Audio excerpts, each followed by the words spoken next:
বাস পোড়ানোর মামলায় বিএনপি নেতা গয়েশ্বর টুকু সহ ১২০ নেতাকর্মীর আগাম জামিন ৫ জানুয়ারির পর আত্মসমর্পণের নির্দেশ। একদিন পেরিয়ে গেলেও বিদ্যুৎ আসেনি সিলেট বিভাগের অধিকাংশ এলাকায়। জনদুর্ভোগ চরমে, আগুনে ক্ষতিগ্রস্ত গ্রিড উপকেন্দ্র মেরামতে কাজ চলছে। এবং মাত্র ১০ টাকায় চট্টগ্রামের খাতুনগঞ্জে বিক্রি হচ্ছে ৫০ কেজি বস্তার পেঁয়াজ। রপ্তানি জটিলতায় পচে যাওয়ায় এই দুরবস্থা, কোটি কোটি টাকা লোকসানে আমদানিকারকরা।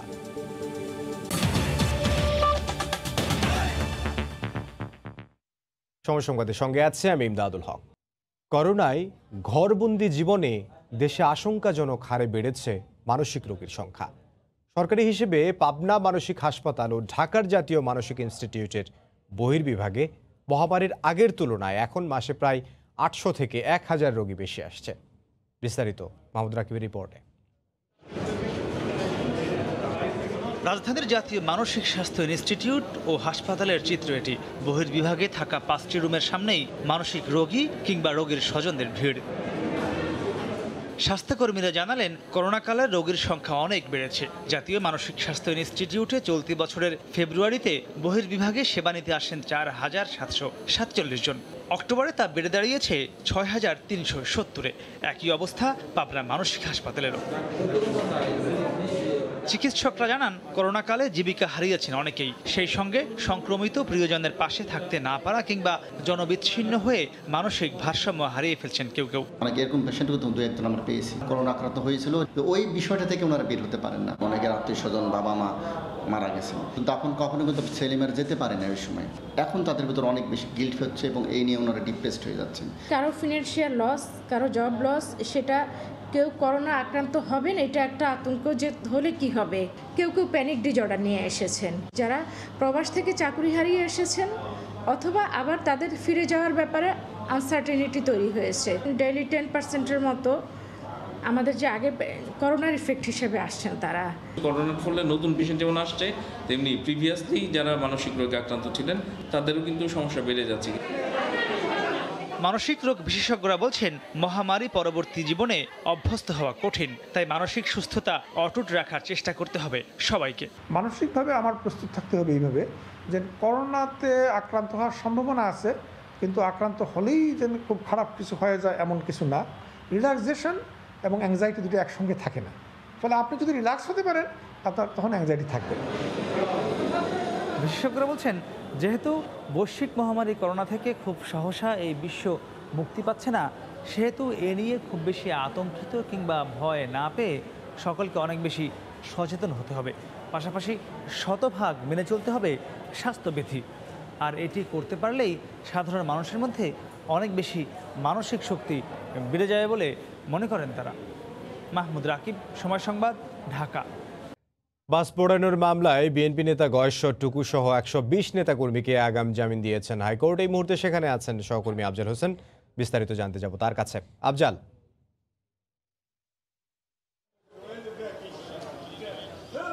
ইমদাদ, সবশেষ খবর হচ্ছে যে বিএনপির ১২০ জন নেতাকর্মী হাইকোর্ট থেকে আগাম জামিন নিয়েছেন। এই আগাম জামিনটি কার্যকর থাকবে ৫ জানুয়ারি পর্যন্ত, অর্থাৎ ১ মাস ১৭ দিন তারা আগাম জামিনে থাকবেন। এরপরেই যেটি হচ্ছে যে এরপরই তারা মুখ্য মহানগর হাকিম থেকে শুরু করে মহানগর দায়রা জজ আদালতে, মুখ্য মহানগর হাকিম আদালতে জামিননামা দাখিল করবেন এবং এই যে জামিনের মেয়াদ সেটি শেষ হওয়ার পরে মহানগর দায়রা জজ আদালতে গিয়ে আত্মসমর্পণ করবেন।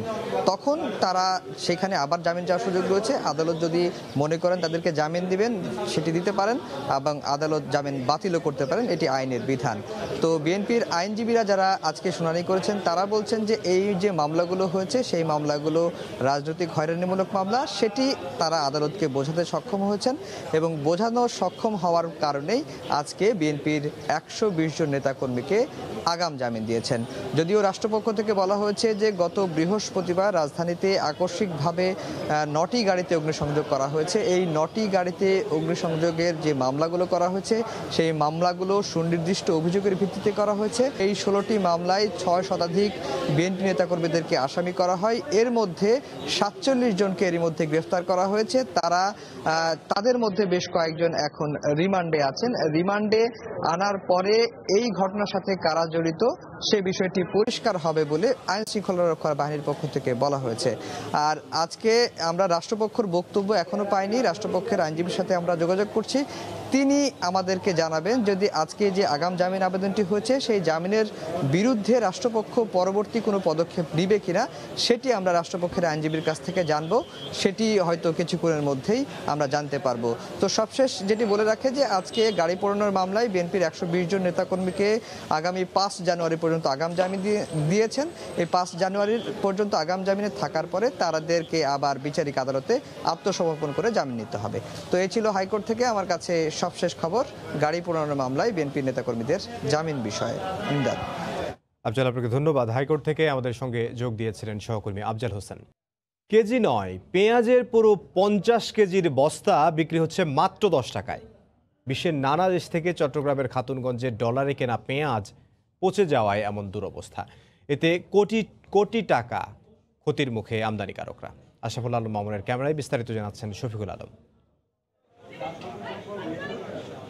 খাতুনগঞ্জের প্রতিটি আড়তের সামনে পড়ে আছে শত শত বস্তা পচা পেঁয়াজ। রপ্তানিকারক দেশ জাহাজ ভর্তি করার সময় কন্টেনার সংক্রান্ত অসচেতনতার কারণে পচে যাচ্ছে পেঁয়াজ। এতে কোটি কোটি টাকা ক্ষতির মুখে পড়েছেন ব্যবসায়ীরা।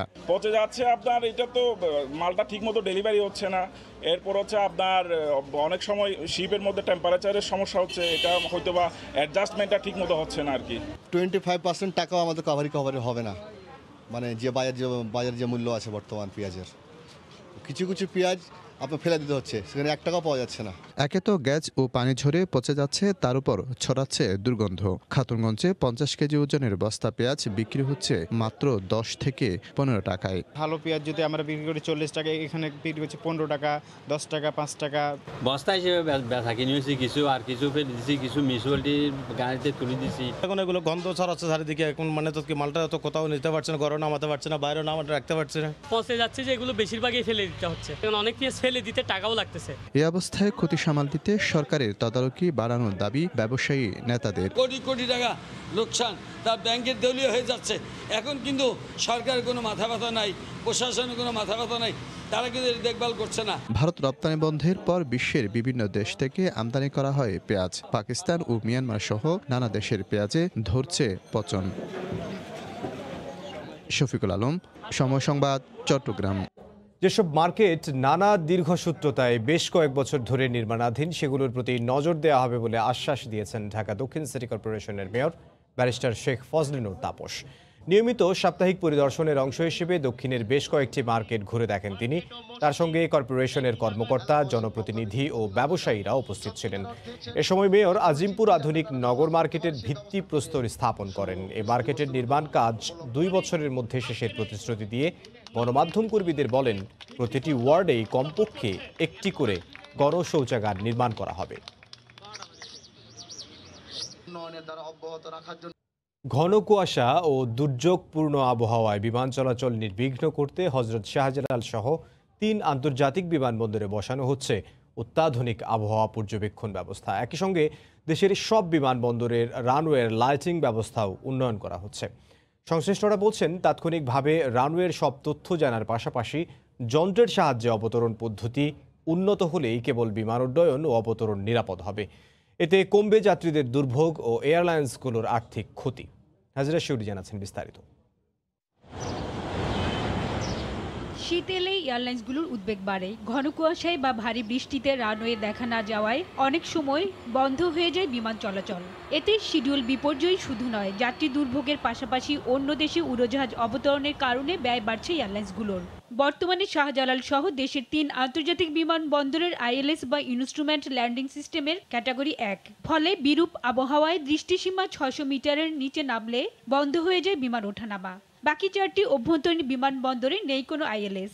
পোর ভিজিবিলিটি ল্যান্ডিংয়ের জন্য নেভিগেশন এড দরকার, আমাদের কিন্তু সাফিসিয়েন্টলি নাই সেগুলো। বাংলাদেশে আমাদের যেটা আছে সেটা হচ্ছে ইনস্ট্রুমেন্ট ল্যান্ডিং ক্যাটাগরি 1। তাদের একটি এয়ারক্রাফট খুব বেশি হলে আপনার 250 ফিট পর্যন্ত আসতে পারে, কিন্তু তারপরে কিন্তু খুব রিস্কি এরিয়া। এখানে ভিজিবিলিটি যদি না ভালো থাকে, রানওয়ে যদি দেখা না যায়, এয়ারক্রাফটকে চলে যেতে হয়। এখানে সবচেয়ে বড় সমস্যা হচ্ছে financial loser as well as আমাদের যে শিডিউলটা থাকে, ফ্লাইট শিডিউল থাকে, সেটা একটা ডিসরাপশন হয়ে যায়, এটা আসলে রেপুটেশনের ব্যাপার হয়ে যায়। সব কিছু মিলে আসলে এয়ারলাইন্সে ক্ষতিগ্রস্ত হয় দিন শেষে। অটোমেটিক আবহাওয়া পর্যবেক্ষণ পদ্ধতি স্থাপনের পাশাপাশি আইএলএস এর ক্যাটাগরি উন্নয়নের কথা জানালেন সিভিল এভিয়েশন চেয়ারম্যান। ঢাকাতে এখন নতুন করে অটো ওয়েদার সিস্টেম লাগতেছে, ভিজিবিলিটি, তারপরে উইন্ড কন্ডিশন, এগুলো তারা ফোরকাস্ট করতে পারবে ডিজিটাল মোডে, এবং ভয়েস কমিউনিকেশন হয়ে যাবে। পাইলট জানতে পারবে সরাসরি যে এখন ওই রানওয়েতে কী কন্ডিশন আছে। আগামী শীতকে সামনে রেখে প্রত্যেক বিমানবন্দরের রানওয়ে লাইটগুলোকে আমরা আপগ্রেড এবং যেখানে যেখানে স্বল্পতা আছে ওগুলোকে আমরা পূরণ করছি। গেল বছর নভেম্বর থেকে 25শে জানুয়ারি পর্যন্ত 24টি ফ্লাইট বিরূপ আবহাওয়ার কারণে শাহজালাল বিমানবন্দরে নামতে না পেরে অন্য দেশে অবতরণে বাধ্য হয়। হাজার শিউলি, সময় সংবাদ, ঢাকা। কক্সবাজার বনাঞ্চলে একের পর এক মারা পড়ছে বন্য হাতি। গত 10 দিনের ব্যবধানে কক্সবাজারে গুলি করে হত্যা করা হয়েছে 3টি মহাবিপন্ন এশিয়ান হাতি। স্থানীয়দের দাবি, রোহিঙ্গাদের কারণে হাতির নিরাপদ আবাসস্থল, খাদ্য সংকট ও চলাচল চরমভাবে বাধাগ্রস্ত হওয়ায় লোকালয়ে হানা দিচ্ছে হাতি। বিস্তারিত জানাচ্ছেন সুজাউদ্দিন রুবেল। কক্সবাজার বনাঞ্চলে দল বেঁধে অবস্থান নিয়েছে বন্য হাতির একটি দল। আবাসস্থল, খাদ্য ও চলাচলের পথ স্বাভাবিক থাকায় বনে দল বেঁধে ঘুরে বেড়াতো বন্য হাতি, মাঝে মধ্যে দেখাও যেত। কিন্তু এখন আর চোখে পড়ে না। কক্সবাজারের উখিয়া ও টেকনাফে 11 লাখের বেশি রোহিঙ্গাকে আশ্রয় দিতে গিয়ে উজাড় হয়েছে বনাঞ্চল। ফলে তাদের আবাসস্থল, খাদ্য সংকট ও চলাচল বাধাগ্রস্ত হওয়ায় হানা দিচ্ছে লোকালয়ে। রামুর জোয়ারিয়ানালার জুমছড়ি পাহাড়ি এলাকা, গুলিবিদ্ধ হয়ে ঘোরাঘুরি করছে একটি বন্য হাতি। পরে 2 দিন চিকিৎসা দেওয়ার পর অবশেষে মঙ্গলবার দুপুরে মারা যায়। এ নিয়ে গত 2 দিনে গুলিবিদ্ধ করে মেরে ফেলা হয় 2টি বন্য হাতি। ফসলের ক্ষেতে হানা দেওয়ার ফলে অনেক লোকজন না বুঝে হাতিকে পরিকল্পিতভাবে হত্যা করছে। মহাবিপন্ন এই এশিয়ান হাতি সুরক্ষায় কার্যকর পদক্ষেপ গ্রহণের দাবি পরিবেশবাদীদের। সংরক্ষিত এবং রক্ষিত বনাঞ্চলে যাতে রাস্তা না করা হয় এই ব্যবস্থা সরকারকে নিতে হবে। সরজমিনে ঘটনাস্থল পরিদর্শনে গিয়ে উপজেলা নির্বাহী কর্মকর্তা জানালেন, গুলি করে হাতি হত্যাকারীদের বিরুদ্ধে ব্যবস্থা নেওয়া হবে। অবৈধ কোনো প্রক্রিয়ায় কোনো মানুষকে এখানে আমরা জঙ্গলে কোনোদিন কোনো বেদখল, কোনো দখল বা কোনো কিছু করতে দেব না। 2017 সালের আগে কক্সবাজার বনাঞ্চলে হাতির সংখ্যা ছিল প্রায় 90টি। আর গত 2 বছরে কক্সবাজার ও আশপাশের অঞ্চলে অস্বাভাবিকভাবে মৃত্যু হয়েছে 13টি হাতির। সুজাউদ্দিন রুবেল, সময় সংবাদ, কক্সবাজার। এ পর্যায়ে শীর্ষ সংবাদ জানিয়ে দিচ্ছে আরও একবার। বাস পোড়ানোর মামলায় বিএনপি নেতা গয়েশ্বর টুকু সহ 120 নেতাকর্মীর আগাম জামিন, 5 জানুয়ারির পরে আত্মসমর্পণের নির্দেশ। এই ছিল এখনকার মতো, সঙ্গে থাকুন সময়।